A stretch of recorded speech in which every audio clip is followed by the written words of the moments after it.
Guys, Foxy here. This will be part 4 of what if Izuku was a wolf dog in The Walking Dead.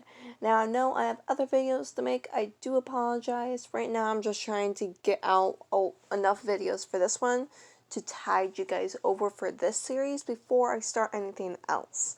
Now I'm going to stop right there and talk to you guys for like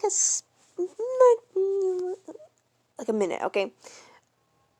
I am going to be writing, taking notes, because I am currently, well, not currently, but I was watching a video on coding. So you might hear, you might see a difference or hear a difference in the video where you can tell I did stop the video for like a few minutes to an hour, and you can hear my voice change, or that, the background sounds have changed as well. But yeah. Sorry, something smelled weird.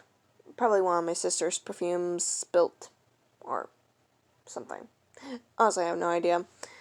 But you guys are not interested in my yapping. You're interested in the video. Now, I also do want to apologize at my poor sense of humor that I try to make in all my videos. I can understand where some of it just is too much. I do apologize. I do try to be funny because I do believe a good video is funny. A good story has to be funny. Because if it's all just sad or action-filled, it kind of gets boring. Like, it's not boring, it's just not amusing to listen to. For me, I love amusing stories. Just something fun to laugh at. But I can admit, like in school, when you're trying to listen or trying to work, doing homework, and you hear something funny pop up, it is really hard to stop yourself from laughing. And for me, when I try to stop laughing, my face goes entirely red. So, in the middle of the class, my face just goes beet red because I'm holding in all my available oxygen just not to cackle like a maniac. But either way, aside from my pure amusement, we need to get on to this video. So let's get this boat on the road, shall we? Our POV. After that day, the lightning storm, and that pure anger that radiated off Izuku, he has been in his wolf form, or dog, a mix of the both. He'd been like that. He didn't want to change back. He didn't want to remember the heartache, the pain, how his soul felt like it was ripping apart, how his anger just kept boiling and boiling, becoming hotter and hotter as it spilled over and burnt his soul, his body. How the anger would not quell nor quench itself. No matter how much he killed, no matter how much he ran, how quick or how much his body hurt, he couldn't stop the anger, the hatred that billowed and raged into his chest. He couldn't. The only way to forget is for him to forget himself, to forget that he was human, to forget the Izuku, the quirkless null, the nothing, the person who didn't deserve this. So he stayed into his wolf form, and found out that he's able to shift into a smaller wolf dog form. Now he's like the ordinary size of a dog, or wolf. Which Izuku is quite happy for. It makes it easier for him to get through smaller places. But still, he knows that he's human. He knows that he is Midoriya Izuku, the son of Inko Midoriya. A great mother, a great friend.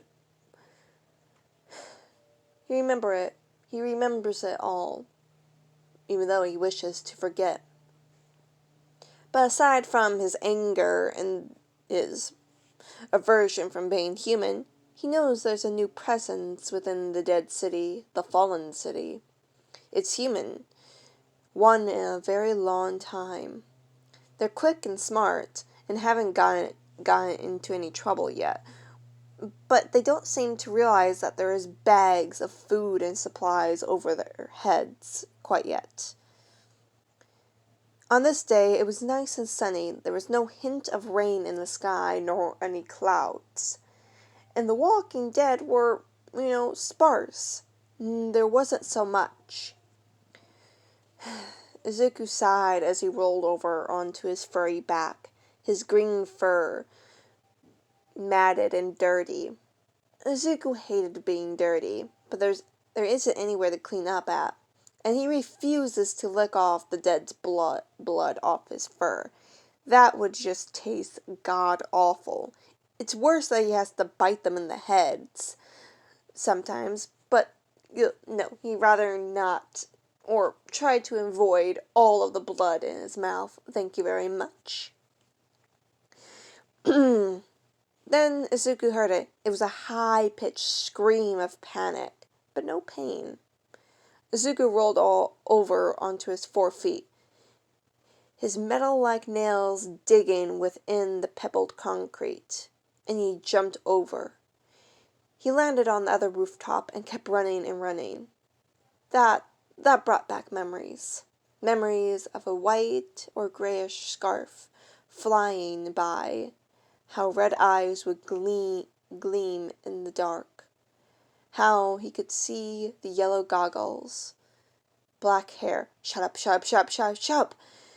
He hit his head against the concrete.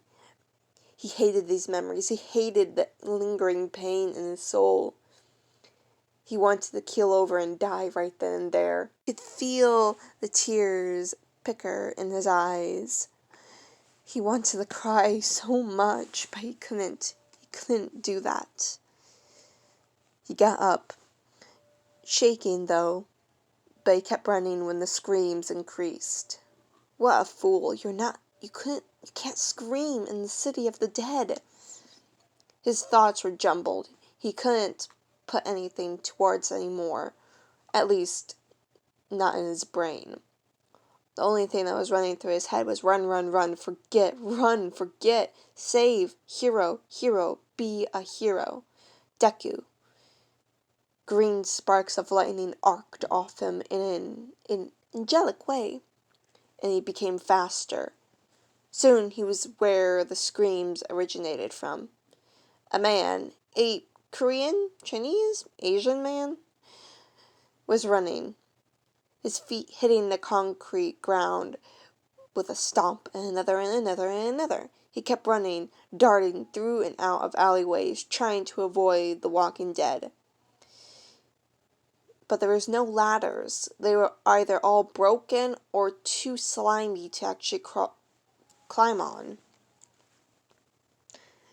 Then Izuku saw it. There was another herd coming down the street.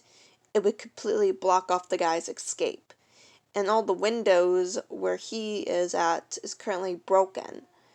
If he tries to run up the buildings, there is most likely a few unlikely visitors there that he would like to have. So the guy is in a whole world of trouble right now. Izuku wanted to roll his eyes. How does this keep happening? Izuku jumped down, his feet hitting the concrete ground, causing it to crack and fracture into concave underneath his weight. He's in his full-size form. There's no use in hiding it now, and his fur was razor sharp when he wanted it to be. He darted over and grabbed the guy's backpack with his teeth as he lunged and jumped over the zombies. A few of them got squashed underneath his humongous paws, his nails digging into the concrete, causing tiny holes to form. It took less than 20 seconds to pick up the guy and dart away. Izuku breathed in deeply as he smelled the sweat, the fear, and the lingering scent of trees, dirt, and a whole lot of other smells on the guy. Izuku sat him down as he walked away, his tail swaying in the air. His fur was no longer pointy and sharp. Instead, it was curly and soft, and clearly way too thick on the poor dog's body. Izuku was panting. It was too hot. This is why I never came to America. It's basically hell on earth. Izuku landed on his belly. His paws splayed out as he kept on breathing, trying to breathe. Izuku could have shifted into his human form and, cooled down faster that way, but Izuku didn't want to. It wasn't worth looking at his face, seeing what should have, could have, needed to be. He needed to forget it. So this was the only option. It's better to die by heat than by memories. And it took a few minutes, it did, only their heavy breaths filling the air. Glenn was not having a good day, which led up to not having a good week, which also led up to not having a good month, a year. He's not happy. He's really just not happy. In the beginning, it was fine. He came back from Korea, came back to his home after having another verbal spat with his grandparents, which left his heart very achy. Then he became a pizza driver, had a lot of fun with that. He loved seeing the smiles and the happiness on people's faces, even though it became sour when he saw the broken down homes, the skinniness of the kids, how some people would just stare out into the street, skin and bones clearly. They were either homeless or so drugged up they couldn't even breathe. Glenn hated that part of the city. Actually, the entire city. The world, even. He hated it. He hated seeing all that and knowing that he couldn't do anything. He wasn't rich. Hell, he didn't even have enough money to keep himself into an apartment. Nor did he have any other expenses other than eating ramen and wherever the hell he can find in supermarkets that's cheap enough for one person. Hell, even using the bathroom cost money. Either way, Glenn was not having a good year. First, fighting with his grandparents, coming back home, and having to be a pizza man, which he never regretted, and realizing he got to see more devastation than he wanted. But he had a good life. He read comic books when he could. He had fun just, being a kid man or a man kid. He had no idea.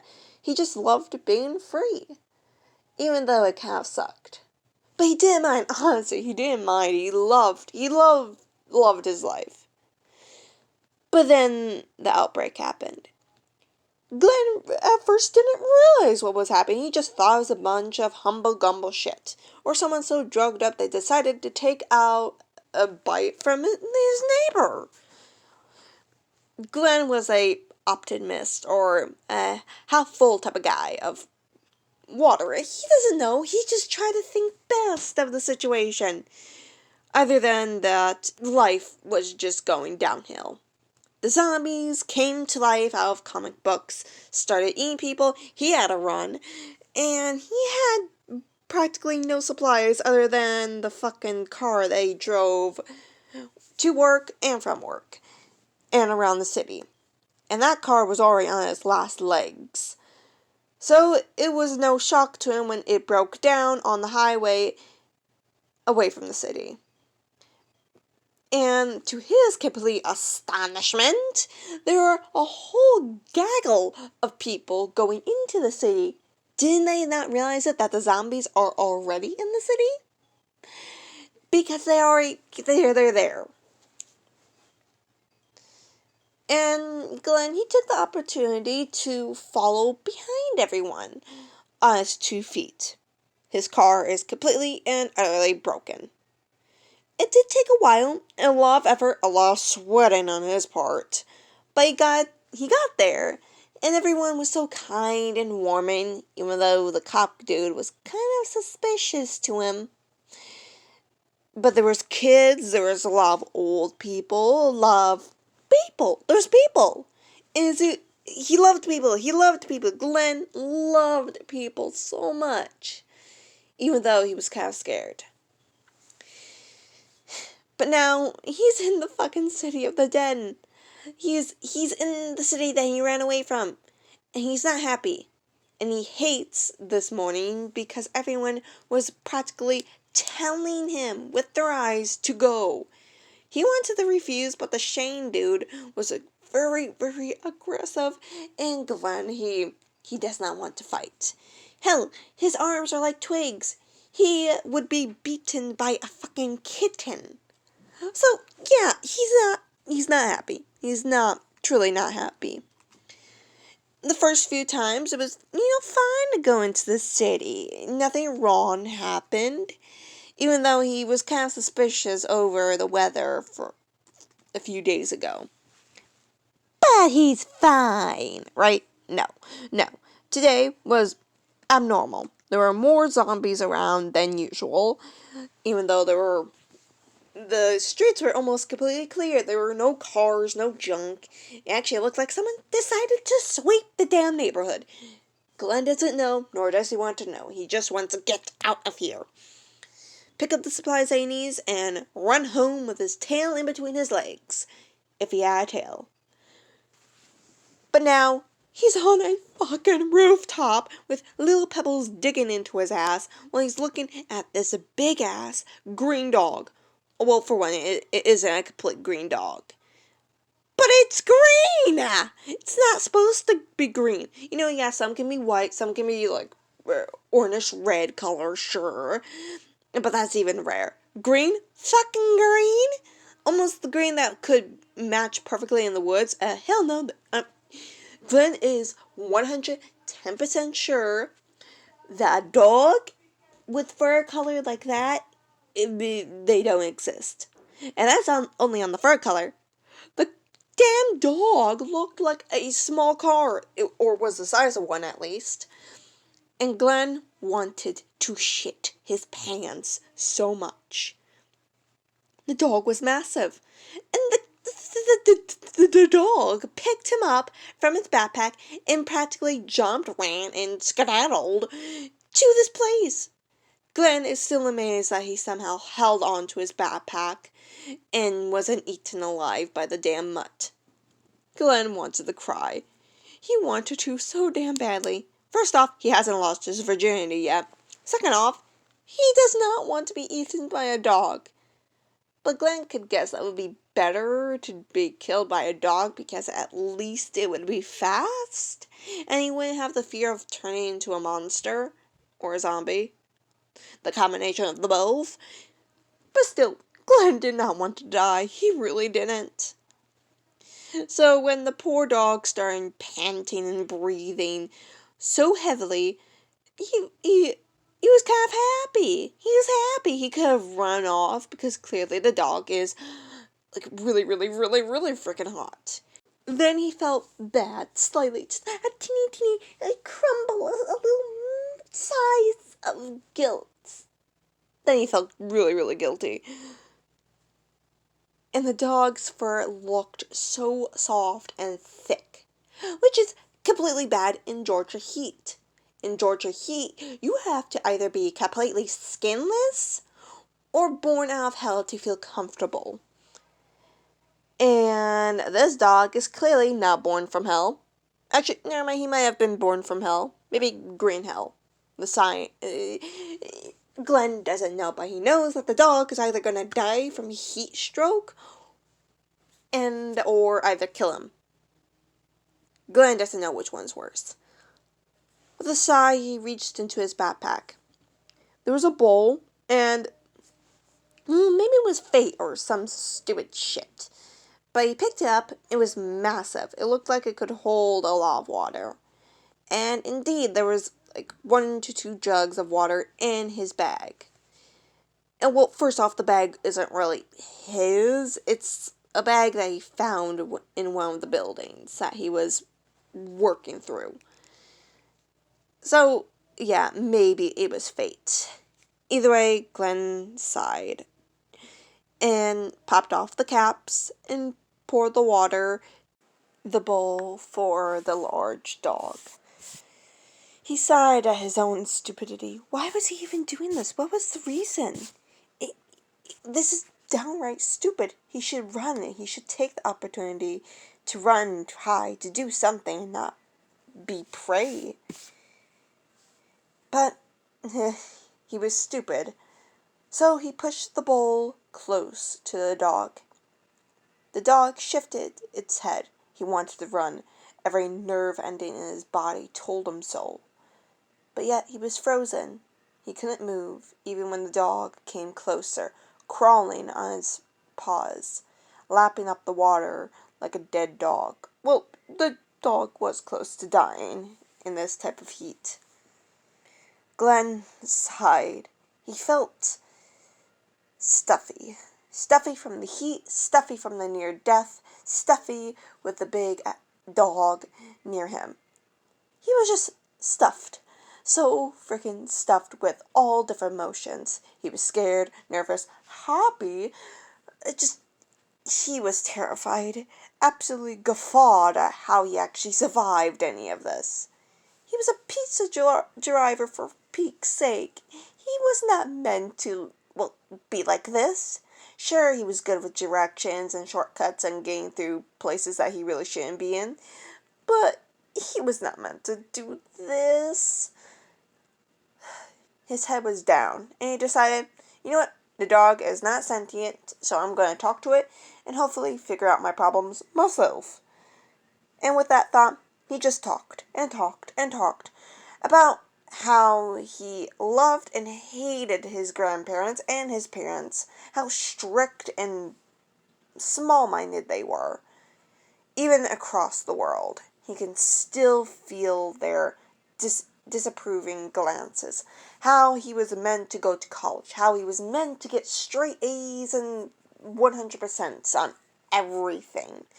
How he couldn't live up to the standards of his older sisters. How he was just basically incompetent.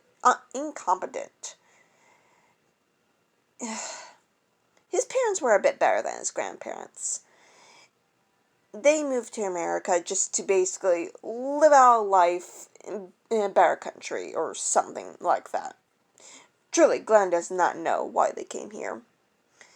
But with the being born on American soil and living around Americans for such a long time, he is American now. And so he picked up some of the slango, which his grandparents absolutely hated. And his parents and his grandparents loved to fight like cats and dogs or war to oil. It was terrible. Glenn loved his family, truly, but they were such a headache. And also, they really did not know how to put any tact into the words or how to think of feelings. Is feelings a weakness with his family? Glenn truly doesn't know. But he continued on with his story, how he left his parents at the age of 18 or 17, depending on what time it was, and basically stuck to fluttering around like a butterfly, from one job to the other. He was basically an all-rounded handyman, except with machines. He's good with the techie stuff, but machines, he's not really good at fixing them, more like driving them and crashing them into places. But he's still a good driver. Even though he's terrible at it sometimes. Never. Either way, then he talked about how he was scared so shitless when the dead started rising. How he barely made it out from Atlanta. How he nearly lost his way in the woods once and nearly got eaten by a rabbit. Glenn was kind of embarrassed about that one, but he's happy that the dog is not sentient. Even though the dog looked highly amused at how Glenn was nearly defeated by a bunny. But the bunny was vicious. It was. It would have eaten his pant leg. Even though it wouldn't actually have done that. Glenn's pretty sure. Izuku wanted to laugh. He wanted to howl and shriek with amusement. How did a 24-year-old man survive in this apocalypse? He's glad that Glenn survived. But how would a man nearly be defeated by a bunny? Izuku, without realizing it, his heart was healing just a bit. Glenn was someone that he remembered, someone from his past long ago. Izuku sighed as he laid his head down. The water truly did help. His body felt less stuffy and less heated. But his tongue still lawed out, and he was extremely hot. Izuku decided it was high time for him to shrink down. Maybe then he would cool off faster. So, without hesitation, he shrank. He shrank until he was a normal-sized dog, and laid his head on Glenn's lap. And Glenn's expression spoke volumes of his shock. And guys, this will be the ending of part 4. I hope you guys like it. Toodles.